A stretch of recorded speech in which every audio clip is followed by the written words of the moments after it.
ओम शांति। ओम शांति।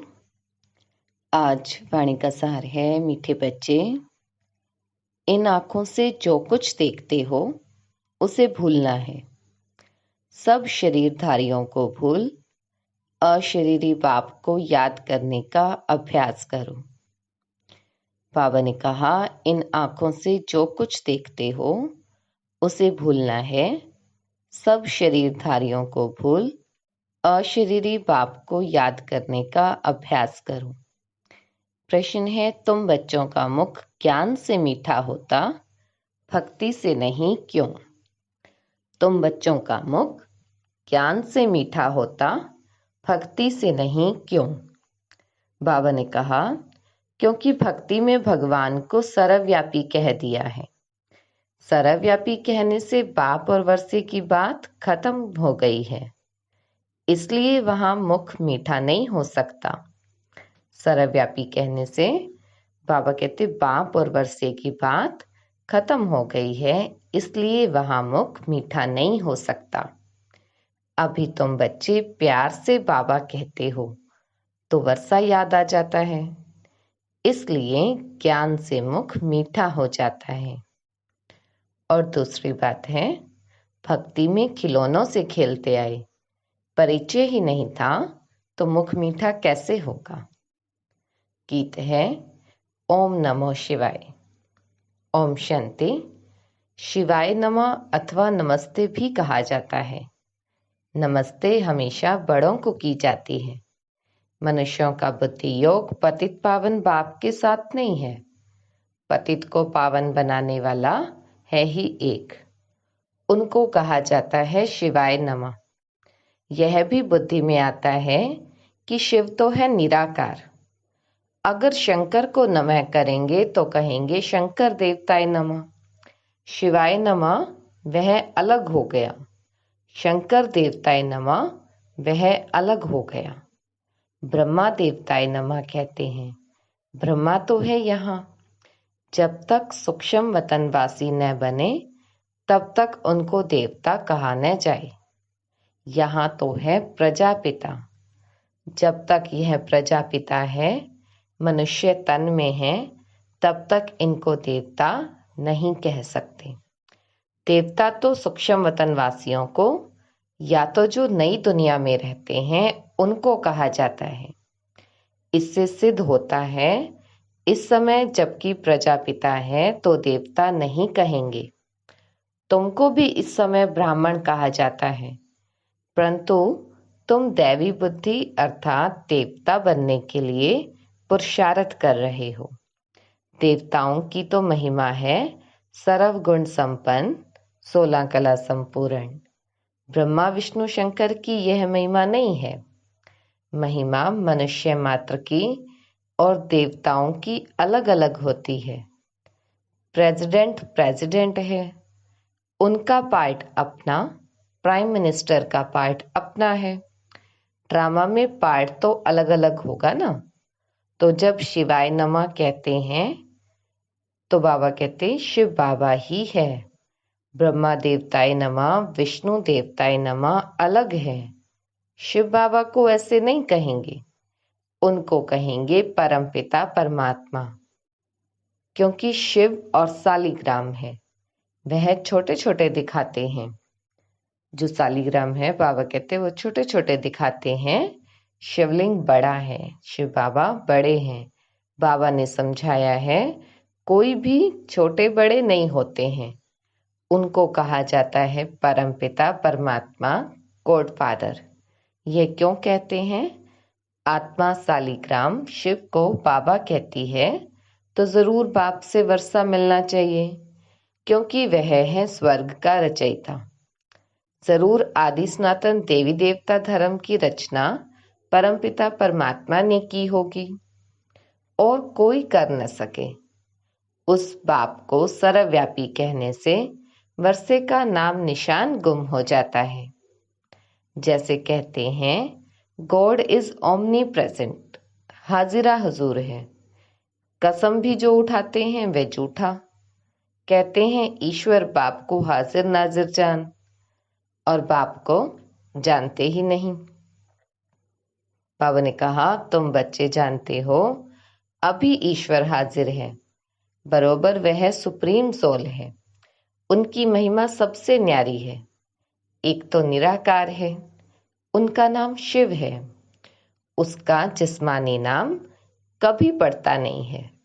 बाकी सभी के नाम होते हैं जिस्म के। सभी के बाबा कहते शरीर पर नाम पड़ते हैं, केवल शिव बाबा का ही आत्मा पर नाम है। जन्म बाय जन्म शरीर के नाम बदलते रहते हैं।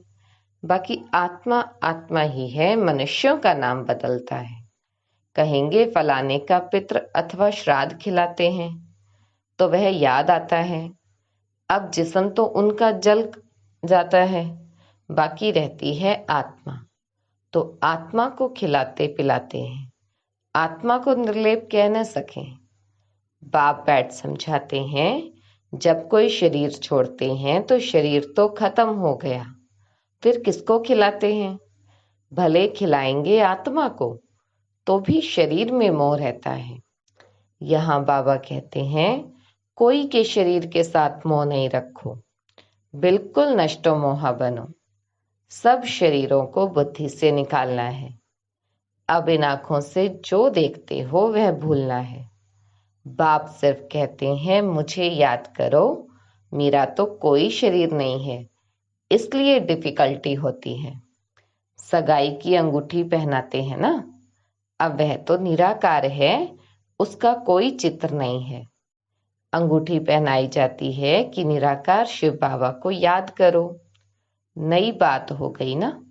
मनुष्य मरता है तो समझो वह खत्म हो गया। उसका पितृ किसको खिलाते हैं? जरूर आत्मा आएगी, संस्कार आत्मा ले जाती है। यह खारा है, यह मीठा है, किसने कहा? आत्मा कहती है, मेरी जबान को कड़वा लगा, मेरे कान बहरे हैं, मेरे माथे में दर्द है। यह सब आत्मा कहती है ना, मेरा मेरा। मैं कौन है? आत्मा। बाबा कहती, यह कहने वाला कौन? मनुष्य भूल गए हैं। बाप समझाते हैं, आत्मा ही दुख सुख भोगती है, अभोक्ता सिर्फ पाप है। पाप ही बैठ आत्मा का ज्ञान देते हैं। बाकी आत्मा सो परमात्मा कहना, यह बड़े ते बड़ा अज्ञान है। सारी दुनिया में कहते हैं परमात्मा सर्वव्यापी है, फिर उनको याद करने से क्या मिलेगा? भक्त उनको याद करते हैं, परंतु उनसे मिलता क्या है यह कोई नहीं जानते। सर्वव्यापी कहने से मिलने की बात ही नहीं उठती। आसुरी मत पर चलने से मनुष्य नीचे ही गिरते जाते हैं। श्रीमत तो एक ही बाप की है। आसुरी मत देने वाला रावण है, जिसकी मत पर एक दो को दुख देने लग पड़ते हैं। बाबा कहते, अब तुम हो ईश्वरीय संप्रदाय, एक दो को सुख देने वाले। बाप है सर्व का सुखदाता। मनुष्य अपने को सर्वोदया लीडर कहते हैं, परंतु सर्व का मालिक रचयिता तो ईश्वर को ही कहा जाता है। सर्व माना सारी सृष्टि। सारी सृष्टि का सद्गति दाता कोई मनुष्य को नहीं कहेंगे। तो मुख्य बात है, पहले सर्वव्यापी का ज्ञान निकालना पड़े।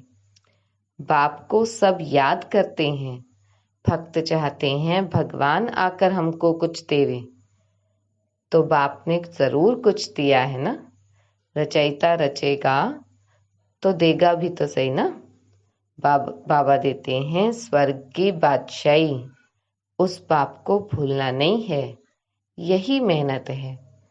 अब तुम बच्चे तो समझू से आने हो, पहले तुम बेसमझ थे। बाप को सर्वव्यापी कहने से कुछ नहीं मिलता। पहले पहले बाप सिद्ध कर बताते हैं, वह है परम पिता। परम अक्षर लौकिक बाप को नहीं दिया जाता। परम पिता है परे से परे परम धाम में रहने वाला।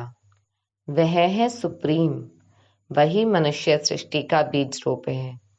बाप बीज है ना, स्त्री को अडॉप्ट कर फिर रचना रचते हैं। शिव बाबा कहते हैं, मैं भी इनको अडॉप्ट करता हूँ। वह है कुख वंशावली और यह है मुख वंशावली। यह ब्रह्मा मेरी स्त्री है, परंतु चोला तो पुरुष का है। मैं इनको अडॉप्ट करता हूँ, इनके मुख से तुमको जन्म देता हूँ। शिव बाबा के बच्चे तो हैं, परंतु शिव बाबा ने ब्रह्मा द्वारा नया जन्म दिया है। कहते हो तुम मात पिता, वह तो निराकार है, माता कैसे हो सकती?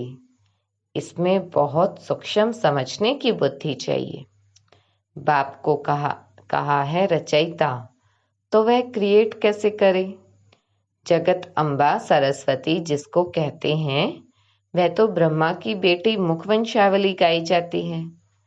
अब माता उनको कहें या इनको? असल रियलिटी में यह साकार ब्रह्मा बाबा माता है, परंतु पुरुष तन है, तो माताओं की चार्ज में इनको कैसे रखा जाए? इसलिए फिर जगत अम्बा निमित्त बनी हुई है। बाप कहते हैं, मैं इनमें प्रवेश कर इनको अडॉप्ट करता हूँ।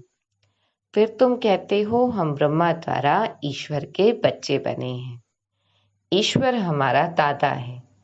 यह बातें शास्त्रों में है नहीं, यह सब है भक्ति मार्ग के खिलौने। खिलौनों से मनुष्यों का मुख मीठा नहीं होता। यहाँ तो टेम्पटेशन है बाप से वर्षा मिलने की। यहाँ बाबा कहते प्रलोभन मिलता है बाबा का वर्षा। सर्वव्यापी कहने से किसका मुख भी मीठा नहीं होता है। सारी दुनिया में यह सर्वव्यापी का ही ज्ञान है। इस समय जो बच्चे हैं, उन्हों की ही बुद्धि में हमारी याद है, तो उन्होंने फिर लिख दिया मैं सर्वव्यापी हूँ। हमारे दिल में बाबा की याद है, तो बाबा कहते इस आधार पर उन्होंने सर्वव्यापी की बात लिख दी। सभी मनुष्य मुझे याद करते हैं, परंतु जानते नहीं हैं, तो अर्थ का कितना फर्क कर दिया, रस्सी को सांप बना दिया। अब बाप कहते हैं मेरे को याद करो और कोई को नहीं। इसका मतलब यह नहीं कि मैं सर्वव्यापी हूँ। तुम जानते हो हमारी आत्मा बाबा को याद करती है, तो सर्वव्यापी अक्षर में फर्क हो गया। यह भी ड्रामा की भावी है, फिर भी ऐसे ही होगा, होना ही है। इस समय जो एक्ट चली शूट हुआ उसको ड्रामा कहेंगे। अनादि बना बनाया ड्रामा है, इसमें कोई फर्क नहीं पड़ सकता। ये चित्र आदि सब ड्रामा अनुसार बच्चों द्वारा बनवाए गए हैं। यह खुद कहते हैं मैं कुछ नहीं जानता था। अब बाप ने दिव्य दृष्टि दी है। दिव्य दृष्टि दाता तो वह है ना। नए नए चित्र बनवाते रहते हैं। एक बार बनाया फिर पॉइंट निकलती है तो करेक्ट करना पड़ता है। ब्रह्मा के आगे प्रजापिता अक्षर जरूर लिखना पड़े, नहीं तो मनुष्य समझते नहीं। कहते हैं ब्रह्मा मुख वंशावली तो औलाद हुए ना, ब्रह्मा की औलाद तो ब्राह्मण हुए। तुम बच्चे जानते हो प्रैक्टिकल में हम बाबा की औलाद, ब्रह्मा की औलाद, शिव के पौत्रे हैं। पहली पहली बात है ही बाप और वर्षे की, जिससे मुख भी मीठा हो। बाप स्वर्ग का रचयिता है, तो जरूर वर्षा मिलना चाहिए। कोई नहीं लेते हैं तो समझो हमारे दैवी धर्म के नहीं है। आकर समझेंगे वही जो देवी देवता पद पाने वाले होंगे। मुख्य बात है पवित्रता की। पवित्र रहने बगैर रक्षाबंधन हो न सके। बाप से प्रतिज्ञा करते हैं बाबा हम पवित्र जरूर बनेंगे। पवित्र बनने के बगैर आपके पास कैसे आ सकेंगे? जरूर श्रीमत पर ही श्रेष्ठ बनेंगे। सतयुग में तो नहीं बनेंगे, जरूर कलयुग में बने होंगे।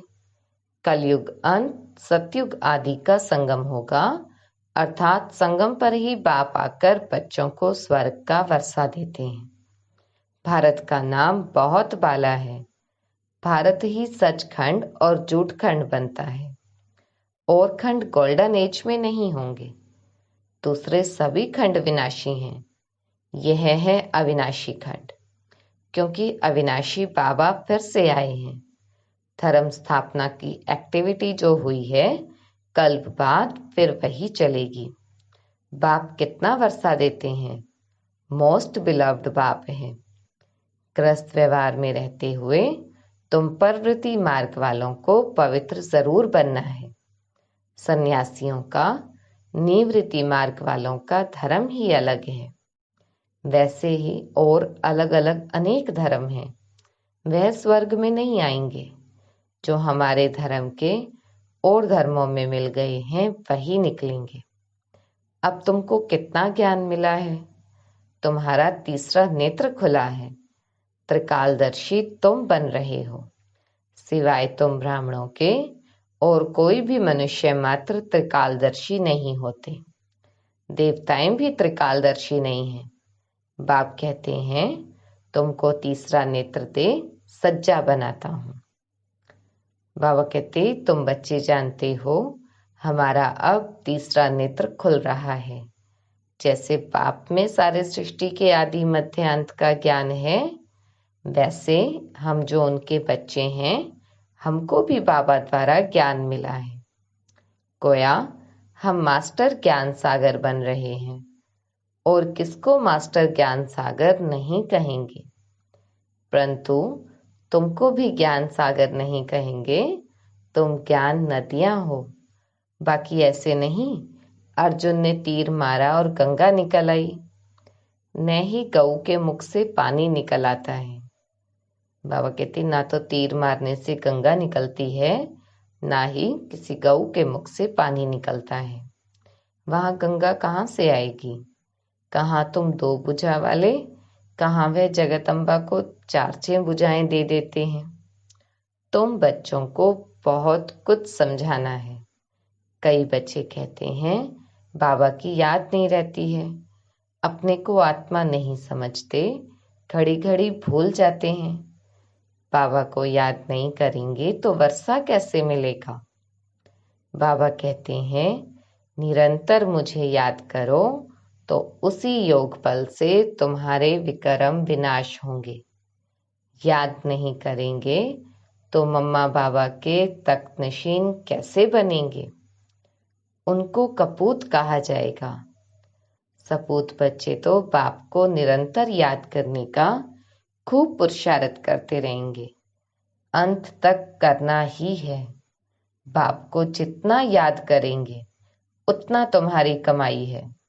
अपना चार्ट रखो, जो ओटे सो अर्जुन, उन्हें ही वारिस कहा जाता है। जो बाबा कहते अपना चार्ट रखते हैं, आगे रहते हैं, उन्हें ही वारिस कहा जाता है। अच्छा, मीठे मीठे सिके लधे बच्चों प्रति माता पिता बाप दादा का याद प्यार और गुड मॉर्निंग। रूहानी बाप की रूहानी बच्चों को नमस्ते। हम रूहानी बच्चों की रूहानी बाप दादा को याद प्यार, गुड मॉर्निंग और नमस्ते। धारणा के लिए मुख्य सार है, ईश्वरीय मत पर एक दो को सुख देना है, किसी को भी दुख नहीं देना है। बाप समान सुखदाता बनना है। इस शरीर से मोह निकाल नष्टो मोह बनना है। सपूत बच्चा बन निरंतर बाप को याद करने का पुरुषार्थ करना है। बाबा ने कहा इस शरीर से मोह निकाल नष्टो मोह बनना है। सपूत बच्चा बन निरंतर बाप को याद करने का पुरुषार्थ करना है। वरदान है, हंस आसन पर बैठ हर कार्य करने वाले सफलता मूर्त विशेषात्मा भव। हंस आसन पर बैठ हर कार्य करने वाले सफलता मूर्त विशेषात्मा भव। जो बच्चे हंस आसन पर बैठकर हर कार्य करते हैं, उनकी निर्णय शक्ति श्रेष्ठ हो जाती है। इसलिए जो भी कार्य करेंगे उसमें विशेषता समाई हुई होगी। जैसे कुर्सी पर बैठकर कार्य करते हो, वैसे बुद्धि इस हंस आसन पर रहे तो लौकिक कार्य में भी आत्माओं को स्नेह और शक्ति मिलती रहेगी। हर कार्य सहज ही सहज सफल होता रहेगा। तो स्वयं को हंस आसन पर विराजमान विशेष आत्मा समझ कोई भी कार्य करो और सफलता मूर्त बनो। स्लोगन है, स्वभाव के टक्कर से बचने के लिए अपनी बुद्धि, दृष्टि व वाणी को सरल बना दो। स्वभाव के टक्कर से बचने के लिए अपनी बुद्धि, दृष्टि व वाणी को सरल बना दो। अच्छा, ओम शांति। ओम शांति। आज बाबा ने कहा कि बच्चे, तुम्हें कोई के शरीर के साथ मोह नहीं रखना है, पूरा नष्टो मोह बनना है। इन आँखों से जो कुछ भी दिखाई देता है वह सब विनाश होने वाला है। एक बाप ही अविनाशी है, इसलिए बाप को और उनके वंशे को याद करना है। बाबा कहते, मैं तुम्हें आत्मा और परमात्मा का ज्ञान देता हूँ, बाकी सर्वव्यापी कहने से कोई को नॉलेज मिल न सके। बाबा कहते, सर्वव्यापी रावण है न कि मैं। यह बात अनेक आत्माओं को समझानी है। और बाबा कहते, पवित्रता मुख्य है, पवित्र रहने बिगर कोई मेरे से मिल न सके। इसलिए इस अंतिम जन्म में पवित्र रह मेरे साथ घर चलना है, गृहस्थ व्यवहार में रह कमाल करके दिखानी है। और बाबा कहते, सपूत बच्चा बन मुझे याद करना है, इससे ही अनेक जन्मों के विकर्म विनाश होंगे। यही सच्ची सच्ची कमाई है। और हम सुखदाता बाप के बच्चे हैं, इसलिए सभी को सुख देना है, किसी को दुख देने का ख्याल भी ना आए। और सारी सृष्टि का सद्गति दाता कोई मनुष्य हो न सके। सर्वोदय लीडर सिर्फ एक बाप ही है। और बाबा कहते, भक्ति और ज्ञान में कितना अंतर है, यह बात सिद्ध करनी है कि भक्ति में कितना खर्चा करते हैं और नीचे उतरते ही आते हैं, और ज्ञान में कोई खर्चा भी नहीं है और 21 जन्मों की बादशाही भी लेते हैं। इसलिए बाप कहते, भक्ति और ज्ञान में अंतर तुम्हें अनेक आत्माओं को समझाना है। ओम शांति। ओम शांति। कई लोगों के मन में ये प्रश्न उठता होगा कि मम्मा को ही बाबा ने क्यों आगे रखा, क्यों चुना। एक बात तो निश्चय की थी और दूसरी थी पवित्रता की। पवित्रता नाम सिर्फ ब्रह्मचर्य का नहीं है, पवित्रता अर्थात मन, वचन, कर्म की पवित्रता। विकारों को परास्त करना, उन पर विजय प्राप्त करना, ये पवित्रता है। जो निषेधात्मक या बुरे संकल्प है वो भी ना आए। अरे मम्मा का मन इतना निर्मल था, इतना शुद्ध था कि जो कोई उनके सामने गया वो नतमस्तक हो गया। माँ माँ शब्द उनके मुख से निकला, चाहे वो 70 साल का हो, चाहे 80 वर्ष का हो, चाहे वो 20 साल का युवा ही हो। उनको देखते ही सबके मुख से निकलता था कि ये माँ है, ये मेरी माँ है। मम्मा से मिलने कई शहरों से देवियों के कई पुजारी आते थे, समाचार पत्रों के बड़े पत्रकार आते थे, प्रसिद्ध लेखक आते थे जिनकी पुस्तकें बहुत चलती थी, प्रचलित थी। मम्मा से मिलने जब आए तो वे दंडवत हो गए, घुटने के बल, टांगों के बल लेट गए। छोटे बच्चों की तरह माँ माँ कहते रहे, आँखों से आंसू बहते रहे। क्या बात थी, क्या जादू था। यह हमने अपनी आँखों से देखा कि मम्मा का कितना प्रभाव था, उनके व्यक्तित्व का कितना प्रभाव था, उनके जो मानसिक प्रकंपन थे उनका लोगों पर कितना प्रभाव पड़ता था। मम्मा को देखकर उनको लगता था कि ये संस्था अच्छी है, इन लोगों की धारणाएं अच्छी हैं। जैसे बाबा कहते कि आप बच्चे बाबा के शो केस के शो पीस हो, तो मम्मा एक सैंपल थी।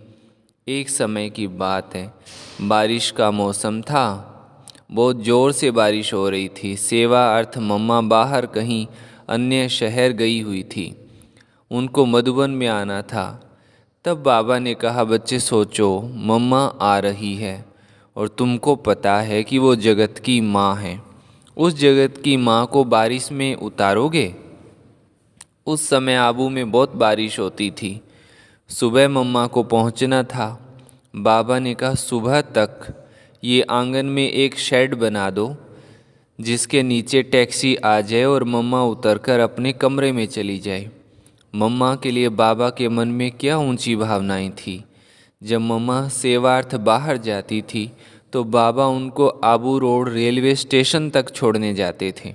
बाबा शिक्षादाता है और सब बच्चों को सिखाने के लिए खुद करके दिखाते थे कि अपने से बड़ों का आदर कैसे रखना होता है। किसका स्थान इस यज्ञ में क्या है, उनके प्रति आपके उद्गार, आपकी भावनाएं, आपका बोलना चलना, आपका व्यवहार क्या होना चाहिए, ये बात करके हम बच्चों को बाबा सिखाते थे। शिव बाबा शिक्षादाता है, सद्गुरु है, तो उनसे जो शिक्षा मिली मम्मा ने उनको जीवन में धारण किया। मम्मा का जो शरीर था या प्रकृति थी या उनका जो चेहरा था वो बहुत सेवा करता था। मम्मा की पवित्रता के प्रकंपन बड़े शक्तिशाली थे जो मनसा सेवा करते थे। हम भी अपने में वैसी अवस्था लाएं, ये मैं कहना चाह रहा था, और यही मम्मा की आश थी हम सब बच्चों के प्रति। एक बार मम्मा को कोर्ट में बुलाया गया और मम्मा का जो वारंट निकला था वो झूठा था। तो मम्मा ने सीधा सीधा बहुत शक्ति स्वरूपा बन करके जज को कह दिया कि आप बिना जाने समझे ऐसे ही महिलाओं को बुलाते हैं कोर्ट में। तो इतना बड़ा जवाब सुन करके कोर्ट सारी स्तब्ध रह गई थी। जज को भी बहुत डर लगा था मम्मा से और उन्होंने बाइज्जत मम्मा को वापस गाड़ी में भेजा था संस्था में। तो ऐसी शक्ति स्वरूपिणी माँ थी मम्मा। ब्रह्मा कुमार भ्राता रमेश शाह जी मम्मा के संबंध में बताते हैं कि सन 1955 में मम्मा मुंबई आई थी। मेरी लौकिक माँ ने मेरे से पूछा, मम्मा आई है, आप मिलना चाहेंगे? मैंने कहा हाँ ज़रूर मिलूँगा, उनसे समय ले लेना, क्योंकि उनसे मिलने वाले बहुत होते हैं और उनके कार्यक्रम भी बहुत होते हैं। शाम को 5-6 बजे के बीच का समय उन्होंने मुझे दिया था। पहली बार मैंने मम्मा को देखा। मम्मा पारसी स्टाइल की साड़ी पहनती थी। पहली मुलाकात में ही मम्मा से एक अदृश्य और अविनाशी संबंध जुट गया था। उसी संबंध के कारण मेरे जीवन में काफ़ी परिवर्तन आ गया। काफ़ी समय मम्मा हमारे साथ रही। मम्मा ने हमारी माँ बनकर कई बातों को बताया और सिखाया। कहते हैं ना, माँ प्रथम गुरु होती है। उसी प्रकार मम्मा ने हमारे ईश्वरीय जीवन की गुरु माँ बन करके हमें बहुत कुछ सिखाया। मैं मम्मा से टेढ़े मेढ़े सवाल पूछता था, फिर भी मम्मा उन सवालों का जवाब मुस्कुराते हुए दे करके दिल को तसल्ली देती थी। अच्छा, ओम शांति।